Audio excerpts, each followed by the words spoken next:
ತುಮಕೂರು ನಗರ ಸಮೀಪ ನಿರ್ಮಾಣಗೊಳ್ಳಲಿರುವ ಅಂತಾರಾಷ್ಟ್ರೀಯ ಕ್ರಿಕೆಟ್ ಕ್ರೀಡಾಂಗಣಕ್ಕೆ ಸಿಎಂ ಸಿದ್ದರಾಮಯ್ಯ ಶಂಕುಸ್ಥಾಪನೆ ನೆರವೇರಿಸಿದ್ದಾರೆ. ಸಾಂಕೇತಿಕವಾಗಿ ಸಿಎಂ ಸಿದ್ದರಾಮಯ್ಯ ಕ್ರಿಕೆಟ್ ಆಡಿದರು. ನೂತನ ಕ್ರೀಡಾಂಗಣದ ಜಮೀನಿನ ಮಂಜೂರಾತಿ ಪತ್ರವನ್ನು ಸಿಎಂ ಸಿದ್ದರಾಮಯ್ಯ ಕೆಎಸ್ಸಿಎ ಕಾರ್ಯದರ್ಶಿ ಶಂಕರ್ಗೆ ಹಸ್ತಾಂತರ ಮಾಡಿದರು. ಈ ಕಾರ್ಯಕ್ರಮದಲ್ಲಿ ಡಿಸಿಎಂ ಡಿಕೆ ಶಿವಕುಮಾರ್ ಸೇರಿದಂತೆ ತುಮಕೂರು ಜನಪ್ರತಿನಿಧಿಗಳು ಭಾಗಿಯಾಗಿದ್ದರು. ಕ್ರೀಡಾಂಗಣವನ್ನ ನಿರ್ಮಾಣ ಮಾಡ್ತಾ ಇದ್ದಾರೆ. ಕ್ರಿಕೆಟ್ ಕ್ರೀಡಾಂಗಣಕ್ಕೆ ಸುಮಾರು 41 ಎಕರೆ ಜಮೀನಿದೆ. ಮತ್ತೆ ಖರಾಬ್ ಲ್ಯಾಂಡ್ ಕೂಡ ಒಂದು 9 ಎಕರೆ ಬರ್ತದೆ. ಒಟ್ಟು 50 ಎಕರೆ ಜಮೀನು ಈಗ ಕ್ರಿಕೆಟ್ ಸಂಸ್ಥೆಯವರಿಗೆ ಸಿಗ್ತಾ ಇದೆ. ಇದು ಈ ಏರಿಯಾ ಒಂದು ಅಭಿವೃದ್ಧಿ ಆಗೋದ್ರ ಜೊತೆಗೆ ಅನೇಕ ಹುದ್ದೆಗಳನ್ನ ಸೃಷ್ಟಿ ಮಾಡ್ತದೆ. ಈ ಕ್ರಿಕೆಟ್ ಸ್ಟೇಡಿಯಂ ಇಲ್ಲಿ ಆಗ್ತದೆ ಅಂತ ಗೊತ್ತಾದ ತಕ್ಷಣನೇ ಒಂದು ಎಕರೆಗೆ 50 ಲಕ್ಷ ಜಾಸ್ತಿ ಆಗ್ಬಿಟ್ಟು ಕ್ರೀಡಾಂಗಣವನ್ನ. ತುಮಕೂರು ಅಂತಾರಾಷ್ಟ್ರೀಯ ಕ್ರಿಕೆಟ್ ಕ್ರೀಡಾಂಗಣಕ್ಕೆ ಶಂಕುಸ್ಥಾಪನೆ ನೆರವೇರಿಸಿ ಮಾತನಾಡಿದ ಸಿಎಂ ಸಿದ್ದರಾಮಯ್ಯ ಬಿಜೆಪಿ ಶಾಸಕ ಸುರೇಶ್ ಗೌಡಗೆ ಕೌಂಟರ್ ಕೊಟ್ಟಿದ್ದಾರೆ. ನೋಡಪ್ಪ ಸುರೇಶ್, ನಿನ್ನ ಕ್ಷೇತ್ರದಲ್ಲಿ ಕಾರ್ಯಕ್ರಮ ನಡೀತಾ ಇದೆ. ನಿಮ್ಮನ್ನ ಎದುರಿಸುವಂಥ ಶಕ್ತಿ ನನಗಿದೆ. 41 ವರ್ಷಗಳಿಂದ ರಾಜಕಾರಣದಲ್ಲಿ ಇದ್ದೀನಯ್ಯ. 2 ಸಾರಿ ಡೆಪ್ಯೂಟಿ ಸಿಎಂ, 2 ಬಾರಿ ಅಪೋಸಿಷನ್ ಲೀಡರ್, 2 ಸಾರಿ ಸಿಎಂ ಆಗಿದ್ದೇನೆ. ನನಗೆ ಶಕ್ತಿ ಇಲ್ಲದಿದ್ದರೆ ಈ ರಾಜ್ಯದಲ್ಲಿ ಉಳಿದುಕೊಳ್ಳಲು ಆಗ್ತಿತ್ತ. ನಾವು ತಪ್ಪು ಮಾಡಿಲ್ಲ, ಹೆದರಿಕೊಳ್ಳುವ ಪರಿಸ್ಥಿತಿ ಇಲ್ಲ ಅಂತ ಸುರೇಶ್ ಗೌಡಗೆ ಸಿಎಂ ಸಿದ್ದರಾಮಯ್ಯ ಕೌಂಟರ್ ಕೊಟ್ಟಿದ್ದಾರೆ. ನೋಡಪ್ಪ ಸುರೇಶ್ ಗೌಡ, ನಿನ್ ಕಾನ್ಸ್ಟಿಟ್ಯೂನ್ಸಿನಲ್ಲಿ ಇವೆಲ್ಲ ನಡೀತಾ ಇದೆ. ನಿಮ್ಮನ್ನು ಎದುರಿಸತಕ್ಕಂಥ ಶಕ್ತಿನೂ ನಮಗಿದೆ. ನೀವು ಅಪೋಸಿಷನ್ ಅವರು ಏನ್ ಹೇಳ್ತೀರಿ ಅದಕ್ಕೆ ಉತ್ತರ ಕೊಡ್ತಕ್ಕಂಥ ಶಕ್ತಿ ನಮ್ಮ ಸರ್ಕಾರಕ್ಕಿದೆ. ಅದಕ್ಕೆಲ್ಲ ನಾನು 41 ವರ್ಷದಿಂದ ಇದ್ದೀನಯ್ಯ, ಎದುರ್ಕೊಳಕ್ ಹೋಗೋದಿಲ್ಲ. ನಾನು 2 ಸಾರಿ ಲೀಡರ್ ಆಫ್ ದಿ ಅಪೋಸಿಷನ್, 2 ಸಾರಿ ಡೆಪ್ಟಿ ಚೀಫ್ ಮಿನಿಸ್ಟರ್, 2 ಸಾರಿ ಮುಖ್ಯಮಂತ್ರಿ. ಈ ರಾಜ್ಯದಲ್ಲಿ ಉಳಿಯಕ್ಕೆ ಆಯ್ತಿತ್ತ? ನಾನು ಎದುರ್ಕೊಳಗಿದ್ರೆ ಉಳಿಯಕ್ಕೆ ಆಯ್ತಿದ್ದೇನೆಯ? ನಾವು ಮಾಡಿಲ್ಲ, ಎದುರ್ಕೊಳ ಪ್ರಶ್ನೆನೂ ಇಲ್ಲ. ಅದೇನೇ ತುಮಕೂರು ಅಂತಾರಾಷ್ಟ್ರೀಯ ಕ್ರಿಕೆಟ್ ಕ್ರೀಡಾಂಗಣ ಶಂಕುಸ್ಥಾಪನಾ ಕಾರ್ಯಕ್ರಮದಲ್ಲಿ ಮಾತನಾಡಿದ್ದ ಸಚಿವ ಕೆಎನ್ ರಾಜಣ್ಣ, ಅನ್ನಭಾಗ್ಯ ಕಾರ್ಯಕ್ರಮ ಮೂಲೆ ಮೂಲೆಗೂ ತಲುಪಿದೆ. ಪಕ್ಷ ಜಾತಿ ಭೇದ ಮರೆತು ಎಲ್ಲರೂ ಹಸಿವಿನಿಂದ ಮುಕ್ತರಾಗಿದ್ದಾರೆ. ಸಿದ್ದರಾಮಯ್ಯ ಮನೆಯಿಂದ ತಂದು ಕೊಡ್ತಾರಾ ಅಂತ ಜೆಡಿಎಸ್ ಶಾಸಕ ಕೃಷ್ಣಪ್ಪ, ಬಿಜೆಪಿ ಶಾಸಕ ಸುರೇಶ್ ಗೌಡ ಅನ್ನಭಾಗ್ಯ ಕಾರ್ಯಕ್ರಮವನ್ನು ಟೀಕಿಸ್ತಾರೆ. ಯಾಕೆ ನಿಮ್ಮ ಸಿಎಂಗಳು ಮಾಡಿಲ್ಲ ಎಂದು ವೇದಿಕೆ ಮೇಲೆ ಇದ್ದ ಉಭಯ ಶಾಸಕರಿಗೆ ರಾಜಣ್ಣ ಟಾಂಟ್ ಕೊಟ್ಟರು. ನಾವು ನುಡಿದಂತೆ ನಡೆದಿದ್ದೇವೆ. ನಮಗೆ ಜನರ ಅಭಿವೃದ್ಧಿ ಮಾಡುವ ಮನಸ್ಸಿದೆ. ಇನ್ನೂ ಮನಸ್ಸು ಇದ್ದರೆ ಮಾತ್ರ ಕಾರ್ಯಕ್ರಮ ಕೊಡಲು ಸಾಧ್ಯ ಅಂತ ಕೆಎನ್ ರಾಜಣ್ಣ ಹೇಳಿದ್ದಾರೆ. ಈ ರಾಜ್ಯದಲ್ಲಿ ಯಾವುದೇ ಮೂಲೆಯಲ್ಲಿ ಯಾವುದೇ ಪಕ್ಷಕ್ಕೆ ಸೇರಿದವರಾಗಿರಲಿ, ಯಾವುದೇ ಜಾತಿಗೆ ಸೇರಿದವರಾಗಿರಲಿ, ಅವ್ರು ಯಾರೂ ಕೂಡ ಇವತ್ತು ಹಸುವಿನಿಂದ ಬಳಲ್ತಾ ಇಲ್ಲ ಅಂತಕ್ಕಂಥದ್ದನ್ನು ನಾನು ಧೈರ್ಯವಾಗಿ ಈ ಸಂದರ್ಭದಲ್ಲಿ ಹೇಳಲಿಕ್ಕೆ ಬಯಸ್ತೇನೆ. ಆ ಒಂದು ಪುಣ್ಯದ ಕಾರ್ಯಕ್ರಮದ ರೂವಾರಿ ಸನ್ಮಾನ್ಯ ಸಿದ್ದರಾಮಯ್ಯನವರು ಮತ್ತು ಕಾಂಗ್ರೆಸ್ ಪಕ್ಷ ಅಂತಕ್ಕಂಥದ್ದನ್ನು ನಾವು ಯಾರೂ ಮರಿಬಾರ್ದು. ಬಹಳಷ್ಟು ಜನ ಹೇಳ್ಬೋದು, ನಮ್ಮ ಸುರೇಶ್ ಗೌಡನೇ ಭಾಷಣ ಹೊಡೆದ್ಬಿಡ್ತಾರೆ ಕೆಲವು ಸರಿ. ಅನ್ನಭಾಗ್ಯ ಕಾರ್ಯಕ್ರಮ ಅಂದರೆ ಬಿಡ್ರಿ, ಸಿದ್ದರಾಮಯ್ಯನವ್ರೇನು ಮನೆಯಿಂದ ತಂದುಕೊಟ್ಟಿಲ್ಲ ಅಂತ ಹೇಳ್ಬಿಡ್ತಾರೆ. ನಾವು ಅವ್ರಿಗೆ ಹೇಳ್ಬೋದು, ನಮ್ಮ ಕೃಷ್ಣಪ್ಪನಿಗೂ ಹೇಳ್ಬೋದು ಬೇಕಾದ್ರೆ. ನಿಮ್ಮ ಮುಖ್ಯಮಂತ್ರಿಗಳೆಲ್ಲ ಇದ್ರಲ್ಲಪ್ಪ, ಅವಾಗ ಯಾಕಪ್ಪ ಕೊಡಲಿಲ್ಲ ಕಾರ್ಯಕ್ರಮ? ಅವ್ರೇನು ಮನೆಯಿಂದ ತಂದುಕೊಡ್ತಾ ಇದ್ರ?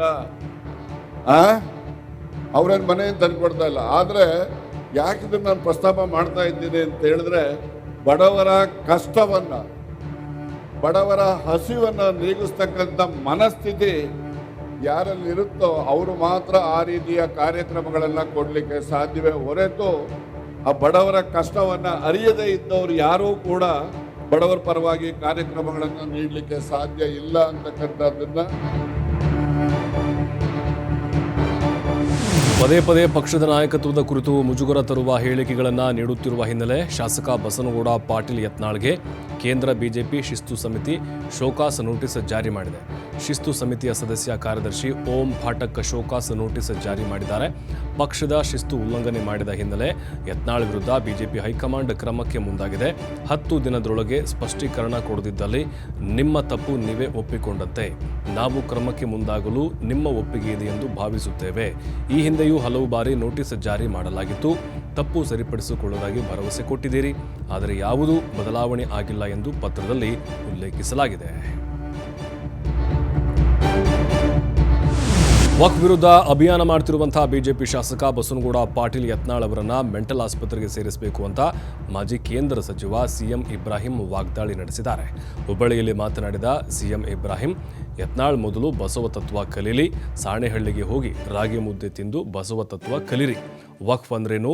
ವಕ್ಫ್ ಆಕ್ಟ್ ಮಾಡಿದ್ದು ಕಾಂಗ್ರೆಸ್ ಅಲ್ಲ, ಅದನ್ನು ಮಾಡಿದ್ದು ಬ್ರಿಟಿಷರು. ಯಾವ ಆಸ್ತಿಯನ್ನು ವಕ್ಫ್ ಎಂದು ಹೇಳಲು ಆಗಲ್ಲ, ಅದಕ್ಕೆ ಅದರದ್ದೇ ಆದ ನಿಯಮ ಇದೆ. ಆ ಹುಚ್ಚ ಮಂತ್ರಿ ಅದಾಲತ್ ಮಾಡಿ ರಸ್ತೆಯಲ್ಲಿರೋ ಕಸ ಮೈಮೇಲೆ ಹಾಕೊಂಡ ಅಂತ ಪರೋಕ್ಷವಾಗಿ ಸಚಿವ ಜಮೀರ್ ವಿರುದ್ಧವೂ ಸಿಎಂ ಇಬ್ರಾಹಿಂ ಕಿಡಿಕಾರಿದ್ದಾರೆ. ಅದಕ್ಕೆ ಹೇಳಿದ್ನಲ್ಲ, ಅವರಿಗೆ ಕೂಡಲೇ ಮೆಂಟಲ್ ಹಾಸ್ಪಿಟ್ಲಿಗೆ ನನಗೆಲ್ಲ ಎಲ್ಲಿ ಇವರೇ ಕೂಡಲ ಸಮುದಾಯ ಹೋಗಿ ಹಾರ್ತಾರೋ ಅಂತ ಅನುಮಾನ ಶುರುವಾಗಿದೆ. ಫ್ರಸ್ಟ್ರೇಟ್ ಆಗ್ಯಾರ ಬಸವನಗೌಡರು. ಫ್ರಸ್ಟ್ರೇಟ್ ಆಗಬೇಡ್ರಿ, ಬಸವ ತತ್ವ ಓದ್ರಿ. ಸಿರಿಗೆರೆ ಮಠಕ್ಕೆ ಹೋಗಿ ಸಾಣೆಹಳ್ಳಿ ಸ್ವಾಮಿಗಳ ಹತ್ರ ಕೂತು ಮುದ್ದೆ ಸೊಪ್ಪಿನ ಸಾರು ಬೆಳಗ್ಗೆ 3 ಗಂಟೆಗೆ ತಣ್ಣೀರು ಸ್ನಾನ ಮಾಡಿ ಮಡಿ ಬಟ್ಟೆಯಲ್ಲಿ ಕೂತ್ಕೊಂಡು ಬಸವ ಆರಾಧನೆಯನ್ನು ಮಾಡಿ ಬಸವಣ್ಣನ ಕೃಪೆಯಿಂದ ನಿಮಗೆ ಒಂದು ಜ್ಞಾನೋದಯ ಆಗತ್ತೆ ಅನ್ನೋ ವಿಶ್ವಾಸ ನಮಗೆ. ಬಸವಣ್ಣನವರ ಕುರಿತು ಬಿಜೆಪಿ ನಾಯಕರ ಅಪಮಾನಕಾರ ಹೇಳಿಕೆ ವಿಚಾರ ವೀರಶೈವ ಲಿಂಗಾಯತ ಅಭಿವೃದ್ಧಿ ನಿಗಮದ ಅಧ್ಯಕ್ಷ ವಿಜಯಾನಂದ ಕಾಶ್ಯಪ್ಪನವರು ಕಿಡಿಕಾರಿದ್ದಾರೆ. ಮಾತನಾಡುವ ಭರದಲ್ಲಿ ಯತ್ನಾಳ್ ಇಲ್ಲ ಸಲ್ಲದು ಮಾತನಾಡ್ತಾರೆ. ಇವರು ಈ ರೀತಿ ಹೇಳಿಕೆ ನೀಡುವುದನ್ನು ನಿಲ್ಲಿಸಬೇಕು. ಆಗದಿದ್ದಲ್ಲಿ ಲಿಂಗಾಯತ ಸಮುದಾಯದವರು ಯತ್ನಾಳ್ಗೆ ಸರಿಯಾದ ಪಾಠ ಕಲಿಸ್ತಾರೆ. ಆತ ತಮ್ಮ ಪಕ್ಷವನ್ನು ಬಿಡದೆ ಎಲ್ಲರ ವಿರುದ್ಧವೂ ಮಾತನಾಡ್ತಾ ಇರ್ತಾರೆ. ವಕ್ಫ್ ವಿಚಾರದ ಅವರ ಹೋರಾಟ ಕೇವಲ ಪ್ರಚಾರಕ್ಕಷ್ಟೇ. ಬಿಜೆಪಿ ಸರ್ಕಾರ ಇದ್ದಾಗಲೇ ವಕ್ಫ್ ನೋಟಿಸ್ ಕೊಡಲಾಗಿತ್ತು. ಅದನ್ನು ಬಿಟ್ಟು ಈಗ ನಮ್ಮ ಪಕ್ಷದ ಮೇಲೆ ಗೂಬೆ ಕೂರಿಸ್ತಾ ಇದ್ದಾರೆ. ಯಾವ ಪಕ್ಷಕ್ಕೂ ಯತ್ನಾಳ್ ನಿಷ್ಠರಲ್ಲ ಅಂತ ವಿಜಯಾನಂದ ಕಾಶ್ಯಪ್ನವರು ವಾಗ್ದಾಳಿ ನಡೆಸಿದ್ದಾರೆ.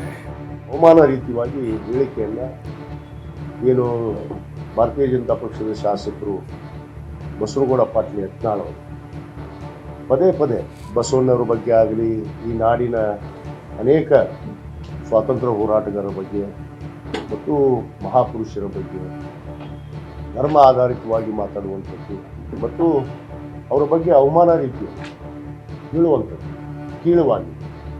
ಎಲ್ಲೋ ಒಂದು ಕಡೆ ಹೇಳ್ತಾರೆ ಅವರು ಬಸವಣ್ಣವರು ಹೊಳೆ ಹಾರಿದ್ರು, ಒಂದು ಹೊಳೆ ಹಾರಬೇಕು, ಇಲ್ಲಾಂದರೆ ನೀವು ಈ ರೀತಿ ಆ್ಯಕ್ಷನ್ ಮಾಡಿ ತೋರಿಸ್ತಾರೆ. ಅಂದರೆ ಅಲ್ಪಸಂಖ್ಯಾತರನ್ನು ಟಾರ್ಗೆಟ್ ಮಾಡಿ ಮಾತಾಡುವಂಥದ್ದು.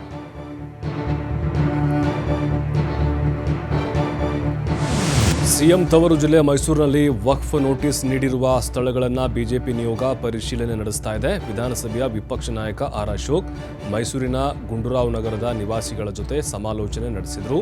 30-40 ವರ್ಷಗಳಿಂದ ನಿಮಗೆಲ್ಲ ವಕ್ಫ್ ಸಮಸ್ಯೆ ಕಾಡ್ತಾ ಇದೆ. ನಿಮಗೆ ಸೇರಿದ ಆರ್ಟಿಸಿ ಪಹಣಿಯಲ್ಲಿ ವಕ್ಫ್ ಹೆಸರು ಸೇರಿಸಿದ್ದಾರೆ ಎಂಬ ಮಾಹಿತಿ ಸಿಕ್ಕಿದೆ. ನೀವೆಲ್ಲ ಒಟ್ಟಿಗೆ ಬಸ್ನಲ್ಲಿ ಹೋಗಿ ಕೋರ್ಟ್ ಮುಂದೆ ನಿಲ್ಲುವ ಪರಿಸ್ಥಿತಿ ಇದೆ. ನಿಮಗೆ ನ್ಯಾಯ ಕೊಡಿಸಲು ನಾವು ಬಂದಿದ್ದೇವೆ ಅಂತ ಹೇಳಿದರು. ಇನ್ನು ಆರ್ ಅಶೋಕ್ಗೆ ಸಿಟಿ ರವಿ, ಮಾಜಿ ಶಾಸಕ ಪ್ರೀತಮ್ ಗೌಡ, ಶಾಸಕ ಶ್ರೀವತ್ಸ ಸೇರಿ ಇತರೆ ಬಿಜೆಪಿ ನಾಯಕರು ಸಾಥ್ ನೀಡಿದರು. ಏನೇ ಆದ್ರೂ ಕೂಡ ನಾವು ಬಿಡಲ್ಲ. ಇದನ್ನ ಈ ಒಂದು ಆಸ್ತಿಯನ್ನ ನಿಮ್ಗೆ ಉಳಿಸ್ಕೊಟ್ಟೇ ಕೊಡ್ತೀವಿ. ಇದು ನಿಮ್ಮ ಆಸ್ತಿ, ಅದು ನಿಮ್ಮನೆ. ಪ್ರತಿ ತಿಂಗಳು ಬಸ್ ಹತ್ಕೊಂಡು ಹೋಗ್ಬೇಕು. ಎಲ್ಲಿ ಒಕ್ಕೋಡ್ ಆಫೀಸ್ ಹತ್ರ ನಿಂತ್ಕೋಬೇಕು. ಯಾವನ ಹೇಳ್ತಾರಂತೆ ನೀವು ಬಂದಿಲ್ಲ ಅಂದ್ರೆ ಮಹಾರಾಜನ ಡೆಮಾಲಿಷನ್ ಅಂತ. ಎಷ್ಟು ದುರಾಕಾರ ಇರ್ಬೇಕು ಇವರಿಗೆಲ್ಲ.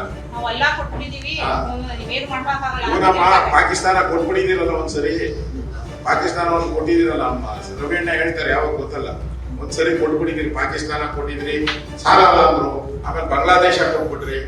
ಏನೇ ಆದ್ರೂ ಕೂಡ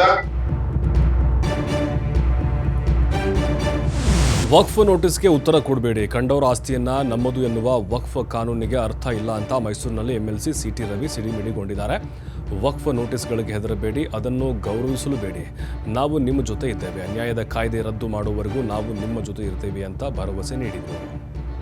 ನಿಮಗೆ ಇವತ್ತಿಂದ ಹೇಳ್ತಾ ಇದ್ದೀನಿ, ಯಾರು ಒಕ್ಕೂಡ್ ನೋಟಿಸಿಗೆ ಕವಳೆ ಕಾಸಿನ ಕಿಮ್ಮತ್ ಕೊಡ್ಬೇಕಾದ ಅವಶ್ಯಕತೆ ಇಲ್ಲ. ನೀವು ಯಾರು ವಿದೇಶ ಬೆಂಗಳೂರಿಗೆ ಹೋಗ್ಬೇಕಾದ ಅವಶ್ಯಕತೆ ಇಲ್ಲ. ನಿಮಗೆ ನಿಮಗೆ ತೊಂದರೆ ಆಗದಂಗೆ ನೋಡ್ಕೊಳ್ಳೋ ಜವಾಬ್ದಾರಿ ನಮ್ದು. ಈ ಅನ್ಯಾಯ ಕಾನೂನು ರದ್ದು ಮಾಡೇ ಮಾಡ್ತೀವಿ. ಯಾಕೆಂದ್ರೆ ಸಂವಿಧಾನ ಬಾಹಿರವಾಗಿರ್ತಕ್ಕಂಥ ಈ ಅನ್ಯಾಯದ ಕಾಯ್ದೆ, ಗಂಡನ ಆಸ್ತಿ ಎಲ್ಲ ನಂದು ಅಂತ ಹೇಳೋ ಕಾಯ್ದೆಗೆ ಅವಕಾಶ ಕೊಡ್ಬೇಕಾ? ಗಂಡನ ಆಸ್ತಿ ಎಲ್ಲ ನಂದು ಅನ್ನಕ್ಕಾಗತ್ತ? ಈಗ ಇವರು ವಕ್ಫ್ ವಿರುದ್ಧ ಹೋರಾಟ ನಡೆಸ್ತಾ ಇರುವಂತಹ ಬಸವನಗೌಡ ಪಾಟೀಲ್ ಯತ್ನಾಳ್ಗೆ ಬಿಜೆಪಿಯ ಕೇಂದ್ರೀಯ ಶಿಸ್ತು ಪಾಲನಾ ಸಮಿತಿ ನೋಟಿಸ್ ನೀಡಿರುವುದು ಭಾರಿ ಚರ್ಚೆ ಆಗ್ತಾ ಇದೆ. ಇದಕ್ಕೆ ಸಂಬಂಧಿಸಿದಂತೆ ಬೆಳಗಾವಿಯಲ್ಲಿ ಮಾತನಾಡಿದ ಯತ್ನಾಳ್ ಬಣದ ಕುಮಾರ್ ಬಂಗಾರಪ್ಪ, ಸಮಿತಿಯು ಕೇವಲ ಯತ್ನಾಳ್ ಅವರಿಗೆ ಮಾತ್ರ ನೋಟಿಸ್ ನೀಡಿದೆ ಮತ್ತು ಅವರು ಅದಕ್ಕೆ ಉತ್ತರಿಸಲಿದ್ದಾರೆ. ವಕ್ಫ್ ಬೋರ್ಡ್ ವಿರುದ್ಧ ಹೋರಾಡುತ್ತಿರುವ ಬಿಜೆಪಿ ಮುಖಂಡರಿಗೆ ನೋಟಿಸ್ ನೀಡಿಲ್ಲ. ನಾವೆಲ್ಲರೂ ಇದರ ಬಗ್ಗೆ ವರದಿ ಕೊಡಬೇಕೆಂದು ಹೋರಾಟ ಮಾಡ್ತಿದ್ದೇವೆ. ಹಾಗಾಗಿ ಹೋರಾಟ ಮತ್ತು ನೋಟಿಸ್ ನಡುವೆ ಸಂಬಂಧವಿಲ್ಲ ಅಂತ ಕುಮಾರ್ ಬಂಗಾರಪ್ಪ ಹೇಳಿದ್ದಾರೆ. ಅವರು ಏನು ನೋಟಿಸಿಗೆ ಸಮರ್ಥರಿದ್ದಾರೆ, ಅದಕ್ಕೆ ಉತ್ತರ ಕೊಡೋದಕ್ಕೆ ಶಕ್ತಿ ಇದೆ ಅವರಿಗೆ, ಮತ್ತು ಆ ಹೋರಾಟವನ್ನು ಮಾಡ್ಕೊಂಡ್ಬಂದಿದ್ದಾರೆ. ಬಿ ಜೆ ಪಿ ಒಳಗೂ ಮತ್ತು ಹೊರಗೂ ಕೂಡ ಅವರು ಯೋಗ್ಯವಾಗಿರ್ತಕ್ಕಂಥ ಉತ್ತರವನ್ನು ಕೇಂದ್ರ ಸರ್ಕಾರಕ್ಕೆ, ರಾಜ್ಯದ ನಾಯಕರುಗಳಿಗೆ, ವರಿಷ್ಠರಿಗೆ ಕೊಡ್ತಾರೆ. ಅದು ಹೈಕಮಾಂಡ್ ನೋಟಿಸ್ಗೆ ಸಮರ್ಥವಾಗಿ ಉತ್ತರ ಕೊಡ್ತೀವಿ ಅಂತ ಬೆಳಗಾವಿಯಲ್ಲಿ ಮಾಜಿ ಸಚಿವ ರಮೇಶ್ ಜಾರಕಿಹೊಳಿ ಹೇಳಿದ್ದಾರೆ. BY ವಿಜೇಂದ್ರ ಸಣ್ಣ ಹುಡುಗ, ಅವನಿಗೆ ರಾಜಕಾರಣ ಗೊತ್ತಿಲ್ಲ. ದಯವಿಟ್ಟು ರಾಜ್ಯಾಧ್ಯಕ್ಷ ಸ್ಥಾನ ತ್ಯಾಗ ಮಾಡಿದರೆ ಒಳ್ಳೆಯದು. BS ಯಡಿಯೂರಪ್ಪ ಅವರ ಹುಟ್ಟು ಹೋರಾಟಗಾರರು. ಯಡಿಯೂರಪ್ಪನವ್ರಿಗೆ ರಾಜಕಾರಣ ಗೊತ್ತಿದೆ, ಆದರೆ ವಿಜೇಂದ್ರ ಇನ್ನೂ ಸಣ್ಣ ಹುಡುಗ. ಮುಂದಿನ ದಿನಗಳಲ್ಲಿ ವಿಜೇಂದ್ರಗೆ ವಯಸ್ಸಾದಾಗ ಅಧ್ಯಕ್ಷ ಆಗೋದು ಒಳ್ಳೆಯದು ಅಂತ ರಮೇಶ್ ಜಾರಕಿಹೊಳಿ ಹೇಳಿದ್ದಾರೆ. ಆಯ್ಕೆ ಮಾಡಕ್ಕೆ ಸರ್ ನಮ್ಮನ್ನ ಟೂರ್ ಮಾಡಕ್ಕೆ ಬಿಡ್ತರು. ನಿನ್ನೆ ವಿಜೇಂದ್ರ ಅವರು ಡೆಲ್ಲಿಗೆ ಹೋಗಿ ಬಂದ್ಮೇಲೆ ನೋಟಿಸ್ ನೋಡ್ರಿ, ವಿಜೇಂದ್ರ ಅವರು ಪಾಪ ಸಣ್ಣ ಹುಡುಗ, ಅವಾಗ ರಾಜಕಾರಣ ಗೊತ್ತಿಲ್ಲ. BS ಯಡಿಯೂರಪ್ಪ ಅವರು ಹುಟ್ಟು ಹೋರಾಟಗಾರ, ಅವ್ರಿಗೆಲ್ಲ ಗೊತ್ತಿದೆ. ಪಾಪ ವಿಜೇಂದ್ರ ಸಣ್ಣ ಹುಡುಗ, ದಯವಿಟ್ಟು ಇದನ್ನ ಬಿಟ್ಟು ತ್ಯಾಗ ಮಾಡಿದ್ರೆ ಒಳ್ಳೇದು. ಮುಂದಿನ ಫ್ಯೂಚರ್ ಮತ್ತು ವಯಸ್ಸಾಗ ಅಧ್ಯಕ್ಷ ಬರೋದು ಇವತ್ತು ಬಿಟ್ಟರೆ ಒಳ್ಳೇದು. ರಾಜ್ಯ ನೋಡಿ, ಹೈಕಮಾಂಡ್ ನೋಡಿ, ಜಗತ್ತಿನಲ್ಲಿ ಒಂದು ಬಲಿಷ್ಠವಾದ ಪಾರ್ಟಿ ಇದು. ಜಗತ್ತಿನಲ್ಲಿ, ಭಾರತಲ್ಲ ಅಂತ ಹೈಕಮಾಂಡ್ ಟ್ವಿಸ್ಟ್ ಮಾಡಿ, ಕಟ್ ಆ್ಯಂಡ್ ಪೀಸ್ ಮಾಡಿ ವಿಡಿಯೋ ಪ್ರದರ್ಶನ ಮಾಡಿದಾರೆ ಅಲ್ಲಿ. ಅದಕ್ಕೋಸ್ಕರ ಸ್ವಲ್ಪ